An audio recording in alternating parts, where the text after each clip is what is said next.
Hello everyone and welcome back to the Grand Chess Tour. We are back with 3 days of Rapid and 2 days of Blitz. It's the Tata Steel India edition, the Rapid and Blitz. The tournament is being played in the National Library of India in Kolkata, and it's Magnus Carlsen versus Jan Nepomniachtchi.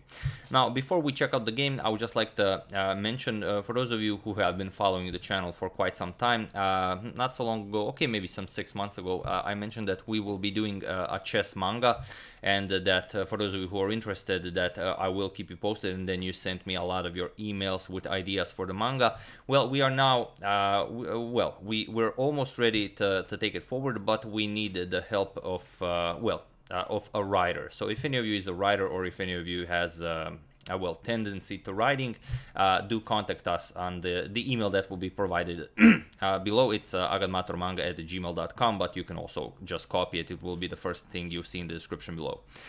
So that being said, let's check it out. Here we have a very nice photo. Photo is by Leonard Otis, official photographer of the Grand Chess Tour. Here are all the participants, just to get to know who's playing. We have Nepo here, Levon Aranyan, Magnus Carlsen, Hikaru Nakamura, Wesley So, Vishwanathan Anand, Dinglir, and Anish Giri. Those are the standard Grand Chess Tour players, and the two wild cards are Vidit and Hare Krishna. So that being said, and it's I don't know who's going to win the tournament, but it's pretty obvious who won the photo here. We can even make him a bit larger. Look at that, Nepo like a boss. Seems like he heard I said in one of my videos that there are very few good photos of Nepo, and ever since then all of his photos are just amazing. So there you have it. We can make him smaller now. And before we check out the game, I would just also like to mention that this is the record between Magnus and Nepo before this game. So it's no mystery that Nepo has a brilliant score against Magnus in classical chess. You can see in classical games, Nepo beat Magnus 4-1 with 6 draws. But when it comes to Rapid, as you can see below, only Rapid and exhibition games, Magnus beat Nepo 5-0 with 8 draws. So although Nepo is one of the few that can take on Magnus in the classical time section, in Rapid, Magnus has a 5-0. So as this is a Rapid game, let's see what happens here.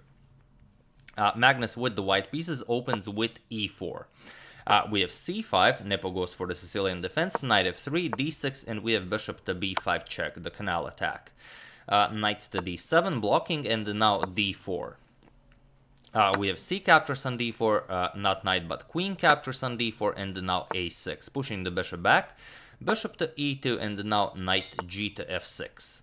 We have castles by white, and now e5, attacking the queen. We have queen back to e3, and now knight to c5. All this has been played before, and Magnus goes for knight f to d2, preparing to push the f pawn. And while you could do it with knight c3 to guard the e4 pawn, then knight g4 could be somewhat of a problem, harassing the queen. And after the queen moves, now you just repeat, attack the pawn again. Maybe you could troll white into accepting an early draw, or make white waste more tempi with bishop to d3.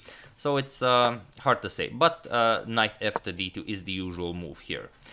We have b5 by Nepo, and now c4. Just further expanding, we have b captures on c4, and now there is one game where bishop captures on c4 was played, but here knight to c3 by Carlsen, and it is as of move 11 that we have a completely new game on our hands. So the game continues. Bishop to b7, Nepo develops. We have bishop captures on c4, and now bishop to e7. Nepo is ready to castle now. We have b4, pushing the knight back. Knight to e6 now, with ideas of going to d4 or f4, depending on what white plays, and the knight to b3, just taking care of the d4 square. We have rook to c8 now, pressuring the bishop on c4, and knight to a5, defending it. And there's no easy way to get hold of this knight, so it's not a problem. That knight, although on the edge of the board, will guard the bishop nicely. We have queen to d7. Here Nepo is ready to castle, but he also wants to play bishop to d8 to get rid of the knight. So queen to d3, adding another defender to the bishop, and now comes castles. It's not a problem. You don't have to worry about losing the a6 pawn, because the knight on c3 would also be hanging. So bishop to e3, Magnus continues development, and now bishop to d8, putting pressure on the knight on a5. Finally, knight captures on b7 by Magnus, queen captures, and now knight to d5. An excellent square for the knight, but Nepo first goes knight to c7. Now he's ready to do a lot of trades on the d5 square. So knight captures on f6 with check, bishop captures, and now rook 8 to b1. Here, the material on the board is equal, but Magnus has a 2-to-1 advantage on the queen side. He's ready to push a4 and b5 to create a pass pawn on the queen side. We have rook f to d8 by Nepo. Nepo would very much enjoy pushing d5 if possible. We did have the Sicilian after all. And rook f to d1, adding another piece to control the d file. We have h6, creating some room for the king, and f3 now, strengthening the center. We have queen to c6, now putting pressure on the bishop. After the knight moves, there will be a queen-bishop battery here along the c file, and now queen to b3, putting pressure on the f7 pawn here. And here, queen back to e8, guarding the pawn. We have a4 by Magnus, now ready to push b5 to create a passed pawn on the queen side, and now rook to b8. That doesn't really stop b5, so Magnus advances it. We have b5, a captures, and now knight to e6. We have b6, advancing the pawn even further, and now comes bishop to g5, hoping to trade off this very strong dark square bishop that defends the b6 pawn. Magnus declines, and here you don't really have a good way of countering White's ideas on the queen side. White's just going to play rook to a1, bring the other rook over to b1, get the bishop to d5, control the a8 square, exchange rooks at some point, well, maybe even double rooks on the a file. It's hard to say. So here Nepo sacrifices a pawn to, to muddy the waters a bit, so to say. Magnus accepts. We have bishop captures, pawn captures, rook captures, and here Nepo goes rook d to c8. And here Nepo really tries to trick Magnus because, well, it's not, it's somewhat simple because you're offered the second pawn, but if you would like to, practice calculating a bit, what's the idea behind rook captures on d6? Is it possible, or what's Nepo's idea if Magnus captures the pawn?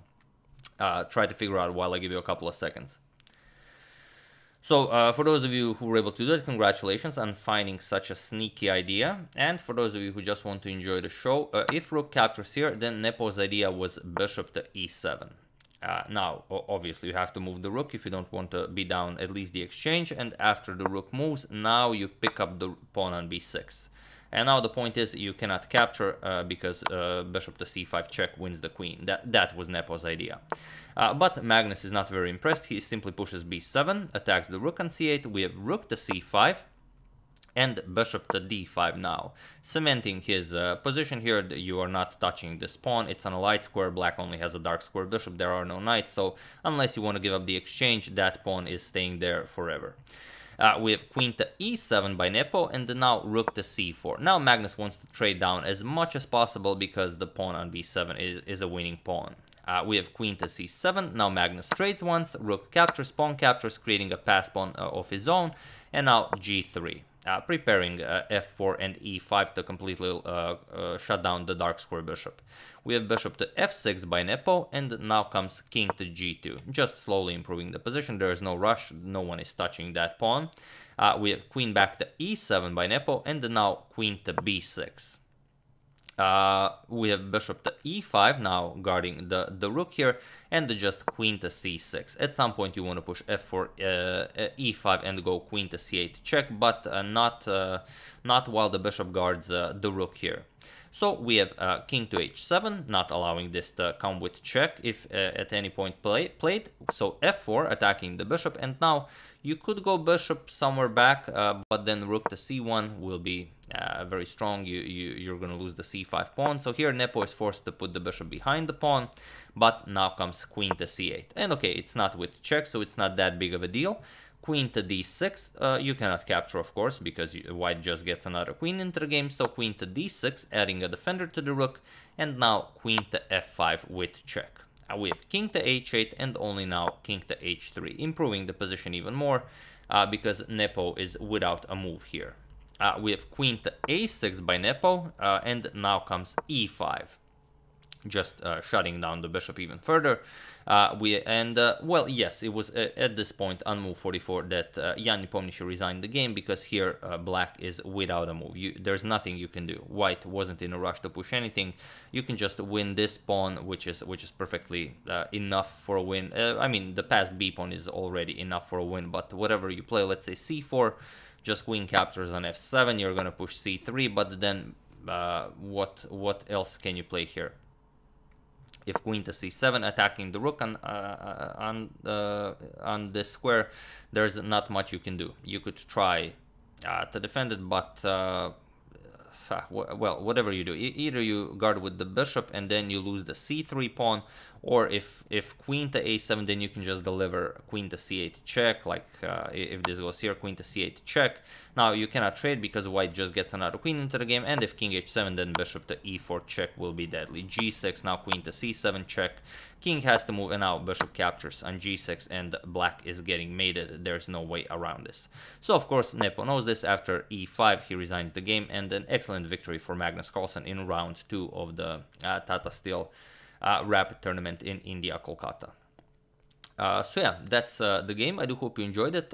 First game will be showing, and we will be covering the entire event. Don't know how many games per day, but I will try as many as possible. So yeah, like I said, if any of you are writers or are interested in writing or have a lot of spare time, you know, and are, you know, have a interest in writing, do contact us on agadmatormanga@gmail.com. It will be the first thing you see in the description below. So if you want to be a part of our upcoming chess manga, it would be nice if you contacted us. So yeah, that's the game. I do hope you enjoyed it. I would like to thank David Gill and David Hrib for a contribution to my channel. Thank you a lot. I really appreciate it.